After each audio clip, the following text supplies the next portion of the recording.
Tere päevast kõigile! Täna õpime selgeks, mis asjad on negatiivsed arvud. Ole hea, võta oma vihik, pane vihikusse suur pealkiri number 8, täisarvud, ja väiksem pealkiri negatiivsed arvud. Enne kui me jõuame negatiivsete arvudeni, tuleta meelde, et milliseid arve sa tead. Esimesed arvud, mida sa tead, on naturaalarvud. Ja naturaalarvud on siis kõik sellised tavalised arvud, mille abil saab loendada 0, 1, 2, 3 ja nii edasi. Siis peale seda tead sa veel murdarve. Ja murdarvud on sellised arvud, millega saab mida kasutatakse mõõtmiseks. Näiteks 1 kahendik, siis on 1,2, näiteks 0,08 ja kõik sellised, ehk siis kõik harilikud murrud ja kümnendmurrud. Nüüd nende arvudega oskad sa teha siis erinevaid tehteid ja sa oskad neid arve kanda ka siis arvteljele. Teeme ühe arvtelje ka. Arvtelg oli siis sirge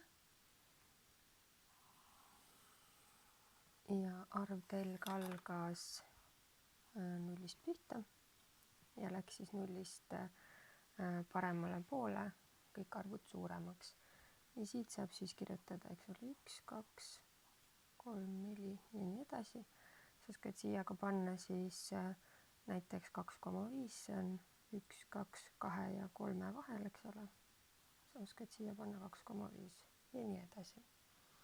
Nüüd kõik arvud, mis jäävad siis arvteljadel 0-st paremale poole, neid nimetatakse positiivseteks arvudeks. Paneme siia kirja ka, et kõik, mis jäävad 0-st siis paremale poole, kõik need arvud on positiivsed arvud.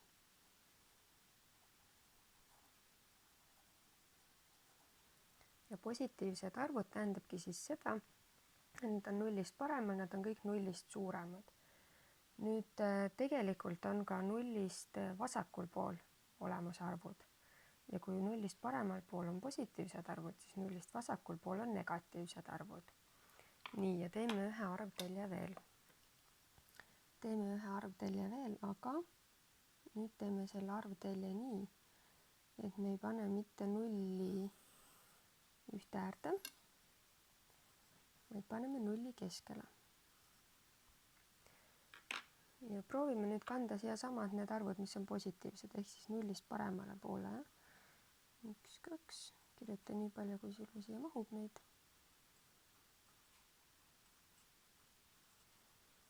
Ja paneme siia juurde siis jällegi selle, et nad on 0-st paremal, ehk siis nad on kõik positiivsed.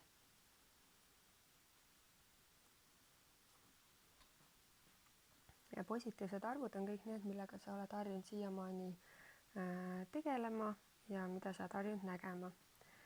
Nüüd 0-st vasakule poole jäävad siis negatiivsed arvud. Ehk siis tegelikult nad lähevad 0-st nagu peegelpildis. Ja üks väikene trikk tuleb neile ette. 0-st kohe esimene arv, mis läheb vasakule, on ka 1. Aga kuna ta on negatiivne, siis paneks talle miinusmärk ette. -1. Järgmine -2.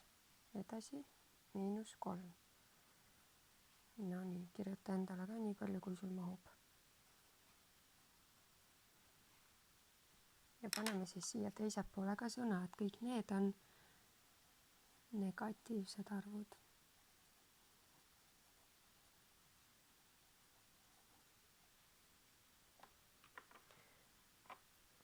Nii, ole hea, võta nüüd endal 2 värvi. Võta näiteks punane ja sinine. Ja märgimegi siis ära, et kõik need positiivsed arvud teeme siis punase juurde. Ehk siis kõik need on positiivsed. Ja negatiivsed teeme siis teise värviga, näiteks sinine. Need on kõik negatiivsed. Ja võta nüüd 3. värv ka. Ma võtan näiteks rohelise ja tee ring ümber number 0-le. Nii, kuidas nüüd sulle tundub, kas 0 on positiivne arv või 0 on negatiivne arv? nulli kohta tegelikult öeldakse, et null ei ole ei positiivne ega negatiivne arv. Et null on lihtsalt nende kahe keskel, ta on neutraalne. Nii nagu positiivsed arvud saavad olla komadega, murdudega, igasugused, siis tegelikult saavad negatiivsed arvud olla ka komadega, murdudega ja sellised.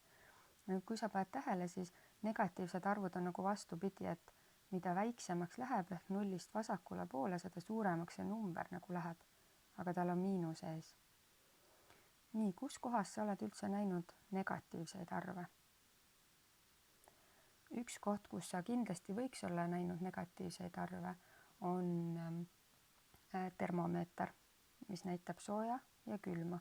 Sooja ongi siis positiivsed kraadid ja külm on siis negatiivsed kraadid. Ja tegelikult mul ongi sulle üks ülesanne ka, kus sul tuleb siis jälgida Eesti kaardi peal õhutemperatuure ja saada aru, kus on siis soojem ja kus on külmem. Ma loodan, et sa saad selle ülesandega ilusti hakkama.